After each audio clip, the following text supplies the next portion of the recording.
Many years ago, in the busy town of Aba, two children lived in the same dusty street. One was a quiet boy named Ugochukwu, but everyone called him Ugo. He was always neat, always serious. He carried his books like treasures and always sat in the front row in school. He didn't talk too much, but when he smiled, it was warm and gentle like early morning sun. The other child was Olachi, but everyone called her Ola. Ola was different. She was loud, bold, and full of life. She laughed like she didn't care who was watching. She ran faster than most boys, and even though she didn't like reading much, she always had something clever to say. Ola never sat still, not in class, not at home, not even during assembly. Ugo and Ola were very different, but they were also very close. They used to walk to school together and sit under the mango tree near the compound to talk about silly things. Ugo liked watching Ola talk. Her eyes sparkled when she told stories. Sometimes he would just stare and wonder, why does my heart feel funny when she laughs? But Ugo never said anything to her because boys like him didn't belong with girls like her. As the years passed, things changed. Ugo got a scholarship and left Aba to continue his education in Lagos. He studied hard, started a logistics business, and worked day and night. He bought his first van, then a second one. Soon, he had drivers, contracts, and a big office of his own. But even with all the success, Ugo's heart sometimes drifted back to that wild girl who used to laugh beside him, Ola. He didn't know where she was. He hadn't seen her since he left Aba. He told himself she had probably forgotten all about him. What he didn't know was fate was planning something. One hot afternoon in Lagos, Ugo stopped at an eatery to buy food. He was waiting for his food when he heard a voice behind him, a loud, familiar voice. Ugo Chukwu, is this really you? He turned around and there she was, Ola, older now, still very beautiful. Her eyes still had that same fire, that same boldness. Her hair was short, her clothes simple, but she smiled like she owned the world. Ugo was shocked. He stood up slowly. Ola, I can't believe it's you. They laughed, they hugged, they talked like old friends who had been waiting to meet again. Ugo found out that Ola never went past secondary school. Life had been hard. She had lost her mother and she had to survive on her own. But she was sharp, very sharp, street smart, bold, and full of tricks. Ugo, on the other hand, had grown into a calm businessman. He didn't go out much.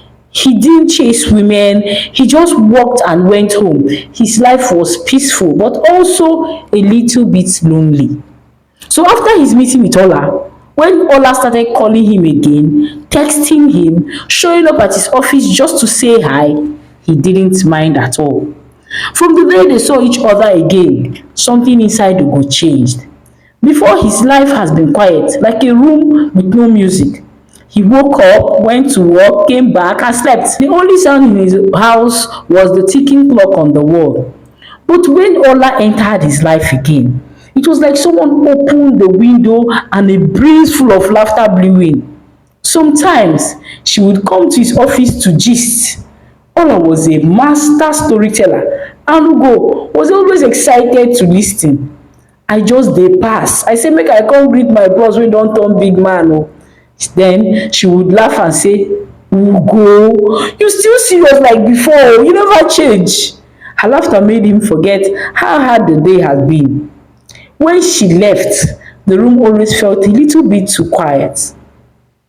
He didn't understand it at first, but he had started waiting for her, waiting to hear her voice, waiting to hear her stories, waiting to see her eyes sparkle when she teased him, waiting for that feeling that came when she touched his shoulder like they were still kids. She wasn't like the women he was used to. Ola was sharp, loud, and wild, but around him, she became softer. One day, she walked in on Ugo. Ugo, I dey hungry, abeg come take me out make I go chop. I have a lot on my desk, Ugo replied hesitantly. You safe. You and book, you know they tired. Abeg come, let's go and eat something before you turn to bone. He smiled. She smiled, and for a second, their hands held each other like two hands that didn't want to let go. Then one evening, Ola's visit had become more frequent. Everyone in the office knew her. It was raining softly outside. Ugo was alone in the office staring at numbers on his laptop when the door opened. He looked up. Ola was standing there, soaking wet, shaking her eyeliner running down her cheeks. She didn't speak. She just dropped her bag on the floor and sank into the chair across from him. Ugo stood up quickly. What happened? Are you okay? She shook her head. Her lips trembled. He left me. Her voice was small, too small for a girl who never spoke calmly. My fiancé, he broke up with me. The one I thought loved me. We've been together for 6 years ago, 6 good years. I don't know what I did to him. He just came this morning and threw my things out of his house, she said, her head bent. When Ugo tried to comfort her, she did something Ugo had never seen before. She cried. Real hard tears. Ugo didn't think. He knelt beside her and took her hands in his. You're not too much trouble, Ola. You've been through a lot, but you're not broken. She looked at him, and for the first time, she didn't have anything clever to say. That night, he made her dinner in his house. He didn't ask her too many questions. He just gave her space in his guest room. Nothing happened that night, but something inside Ugo's chest woke up. Days passed. Ola remained withdrawn, nursing her heartbreak. Won't you eat something? Ugo asked one morning. Worry etched across his face. Ola didn't respond. She just stared into space, eyes hollow, face sunken. I made yam and egg sauce, so he said, trying to sound light-hearted. It's on the dining table. Make sure you eat before I get back and stop crying over a man who didn't deserve you in the first place, he said loudly, mimicking her steps as he walked out. Ola let out a small smile. Later that night, when Ugo returned from work, he went straight to check on her. He found her lying on the bed, staring at the ceiling, tears glistening in her eyes. She didn't say anything, but as he sat beside her, gently wiping her tears, something shifted in her gaze. She looked at him, not with sadness but with intent. Then slowly, deliberately, she leaned in and kissed him. Ugo froze for only a moment. There was no confusion in her movements, no hesitation. She was in control and Ugo understood. She wasn't asking for comfort. She was choosing escape. And Ugo didn't resist. He had loved her ever since childhood. That evening, they crossed the line, willingly. They were no longer just childhood friends. They became something else entirely. The next morning, Ugo didn't feel at peace at all. While washing dishes in the kitchen, he kept replaying the night in his head. His heart felt heavy, unsure. When Ola walked out of the room, she looked fresh and calm. Her hair was neatly brushed, her clothes ironed. She looked like the strong, bold Ola everyone knew. But Ugo saw past the surface. Her eyes were tired. I'm going back to my place, she said quietly, avoiding his gaze. Thank you so much for everything. Ugo turned to her, confused. Your place? What do you mean? She sighed. I'm going back to Aba. I need to clear my head, fix my life. Right now, I just feel very lost. Aba, Ugo echoed. You don't have to go now. My house is here, Ola. You can stay as long as you want. She paused, looking torn. Ugo, I have to go, she said softly. But I'll come back, I promise. Thank you so much. Truly, I am very grateful. He gave a small nod. Words sat on his tongue, but he couldn't say them. She walked to the door. Her fingers touched the handle. Then she stopped and turned slightly. You were really kind to me. Ugo stood still, his eyes on her. She offered a faint smile, opened the door, and stepped out into the quiet morning. Ugo didn't move. He just stood there, alone in the silence, knowing deep in his heart that nothing between them would ever be the same again. 2 weeks later, he was working on his laptop when he heard a soft knock on the door. He got up, walked over and opened it. It was Ola. She looked pale and tired. Her face was sunken, her eyes dull. For a moment, she just stood there, saying nothing. Then, in a shaky voice, she whispered, Ugo, I think I'm pregnant. Ugo froze. His breath caught in his throat. He looked at her in shock, trying to read her expression, but she wouldn't meet his eyes. Instead, she took a small step forward and gently held him, tighter than before. Still in disbelief, Ugo pulled her inside and said with wide eyes, You're what? But before she could answer again, he lifted her into his arms excitedly and carried her into the living room, smiling like a man who had just been given the world. From that moment, Ugo's world shifted. His mind was no longer filled with only numbers, business, and deadlines. Now, he thought about family. He gave Ola his room and moved to the guest room. He sent someone to repaint the house and bought some new curtains. He ordered fruits and vitamins for her and started reading books about fatherhood. And then one evening after they finished dinner, Ugo stood in front of her heart pounding, and said, Ola, will you marry me? Ola looked up surprised. You want to marry me just like that? Yes, he said. You're carrying my child, Ola. I don't want you to struggle anymore.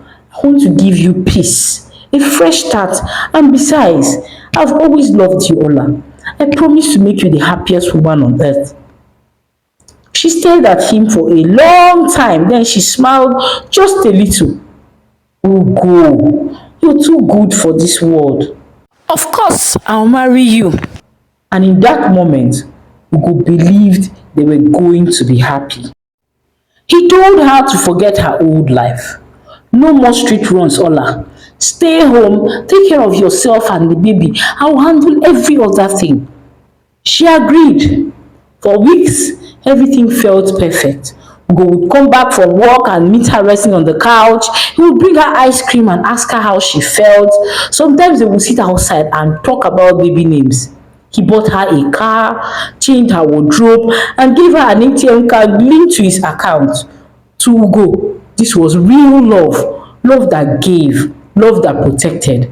But something was coming, and it was darker than he ever imagined. One evening, after about 3 months, Ola came home shaky. Her hands were cold, her eyes wide. Ugo, I have to tell you something. Ugo sat up quickly. What is it? Are you okay? Is the baby okay? No, it's not that. It's my ex. There's something I never told you. She began to talk. She said she and her ex had done a small business deal a while ago. That the money was not clean. That her ex was into money laundering and that now the EFCC was looking for him. And since they could not find him, they started looking for her. They came to arrest me today, Ugo. I ran before they could take me. She was breathing fast. Her voice broke. Ugo, if they catch me, I'll go to prison. I heard my ex is nowhere to be found. I'm so scared, Ugo. I don't want to spend my life in prison, especially now that I'm pregnant for your child. Ugo felt the room spin, but he looked at her. This woman he loved. This woman carrying his child. And he made a promise. Ola, look at me. I promise you, they won't take you. Ola looked at him. What do you mean? Well, I'll take the blame for it. I'll claim to be your ex and confess to the crime. No, Ugo, you can't do that. You can't go to jail for something you know nothing about. Ugo looked at her and smiled. I may know nothing about the crime. But one thing I know is that I love you, Ola, and I promise to make you the happiest woman on earth. I can't bear the sight of you going to prison, he said emotionally. Ola blinked. Ugo, just let me do this. Let it be proof of how much I love you, he said, kissing her gently. Just promise me one thing. You take care of our baby and look after my company while I'm away. I trust you so much, Ola." She was silent for a long time. Then she held his hands and cried. A few days later, Ugo walked into the EFCC office and confessed. He said he had used Ola to move money. He said she was innocent. They arrested him immediately and brought him to court. He stood in the dock wearing a white shirt and a black trousers. His hands were cold, but his eyes were calm. In the courtroom, people whispered. Some looked at him with pity, others with surprise. But Ugo wasn't listening to them. He was looking for one face only, Ola. She sat near the back, wearing a plain gown. Her face looked pale. She clutched her bag tight and kept her eye on the floor. When their eyes finally met, Ugo smiled. She didn't smile back. The judge read the charges and he pleaded guilty. And within minutes, the court gave judgment. Mr. Ugochukwu, you are hereby found guilty of financial conspiracy and money laundering under Section 15 of the Economic and Financial Crimes Act. Ugo didn't flinch. The words floated through the air like smoke. The judge continued. This court hereby sentences you to 10 years imprisonment without an option of fine. The courtroom was quiet. Even the air stood still. Ugo turned his head slowly to look at Ola again. He wasn't angry. He wasn't even afraid. He just looked at her with soft eyes. He was determined to spend the 10 years in prison for Ola. Take care of our child, he whispered. I've left everything in your hands. Everything you need is in the brown file. Just hold it together till I come back. Ola nodded, but her lips didn't move. A single tear rolled down her cheek, but even that tear didn't reach her heart. The guards took Ugo away. He didn't fight, he didn't beg. He walked out of the courtroom like a man who had left his soul in someone else's hands, and that was the day he walked out of his own life. The day Ugo walked into the prison was the day Ola became the owner of everything he had built. The house, the vans, the contracts, the bank accounts, the brown file he handed over with trembling hands the night before he confessed, had all the keys. His life neatly packed, and now it belonged to her. In the beginning, Ola played her role very well. She wore plain clothes, came to the office, smiled softly when the workers asked, "Madam, when is Oga coming back?" Soon, she would reply, "He's fine, he just traveled." She even sat in meetings and nodded like she understood logistics. But inside her chest, she already knew the truth. One Friday, Ola sat in the sitting room as the memories of the last 3 months played in her head. She had never planned to wait. Everything had happened faster than she had even thought. It started with one Friday morning. Chuka, her boyfriend, was holding a red envelope from the ESCC, sealed and sharp. He had tossed it on the table. "Babe, these people, they've started again." Oh. Ola opened it with shaky hands. The letter was short. They were being investigated for money laundering, millions, traced to ghost accounts, and have been invited for questioning. Panic came fast. They fled the apartment that night, leaving clothes behind. For weeks, they hid in hotels, moving from Ikeja to Aja, then to a friend's BQ in Surulere. Ola barely slept. Chuka was growing more impatient, more angry, more cruel. "We need a way out," he kept saying. "Someone needs to take the hit." That was when Ola remembered Ugo. He had seen him a few weeks ago in an eatery, and he looked at her exactly the same way he had always looked at her. She knew one thing: Ugo had always loved her. Back in Aba, he would carry her school bag even when she didn't ask. He would stare at her in class with soft eyes, hoping she would sit near him. And when she saw him again in Lagos, clean cut, successful, and still aching with quiet love, she knew he would do anything for her. "What if," she whispered to Chuka that night, "what if we let someone else take the blame?" Chuka looked at her. "You think someone can do it?" "Yes, there's someone I know that can do it." He still loves me, I can tell. All I need to do is give him a reason to. Then go ahead, use the person. She didn't answer, but her silence was louder than a scream. So she relocated Ugo's office and started visiting him, told him stories like old times. She knew he enjoyed his stories, laughed at his jokes, sat on his couch like she belonged there. She studied Ugo carefully, watching the way his hands trembled when she touched him, the way he softened when she said, Ugo, I'm tired of this life. She knew she had him. All it would take was a proper plan. And so she made up a plan. The breakup story to get his pity, and then the intimacy and the pregnancy. The rest moved like fire. He took her in, bought her a car, proposed to her, and even handed over his company files. And the moment he said, I'll take the blame, Ola felt something could move through her chest. But she said nothing because survival had no room for guilt. Back inside the prison, Ugo waited and waited. At first, he waited for a letter. Then he waited for a visit.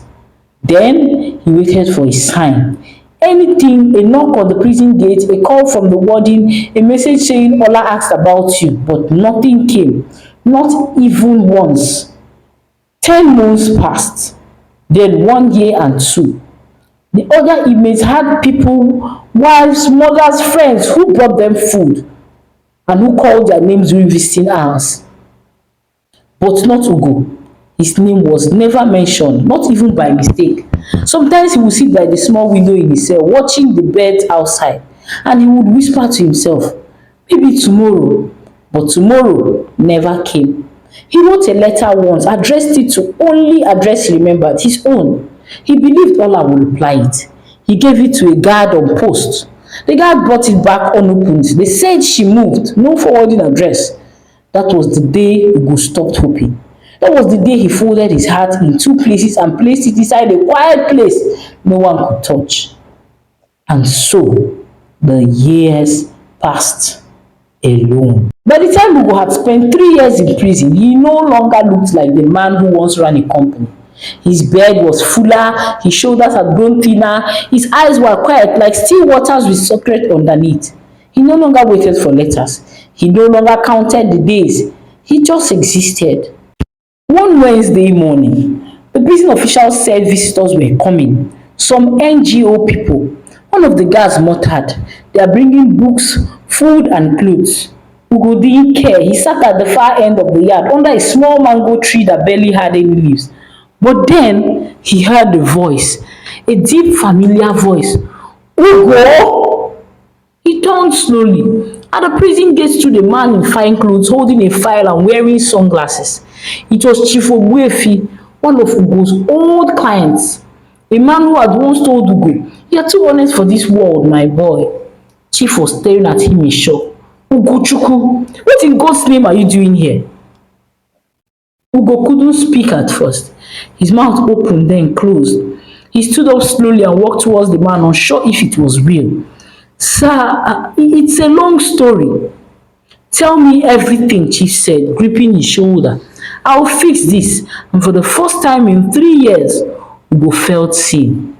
2 weeks later, a lawyer came to see him, a young man in a smart suit with fire in his eyes. Chief Ogbuefi sent me. I've read your file. There are a lot of mistakes in it and we need to go back to court again. Ugo nodded slowly.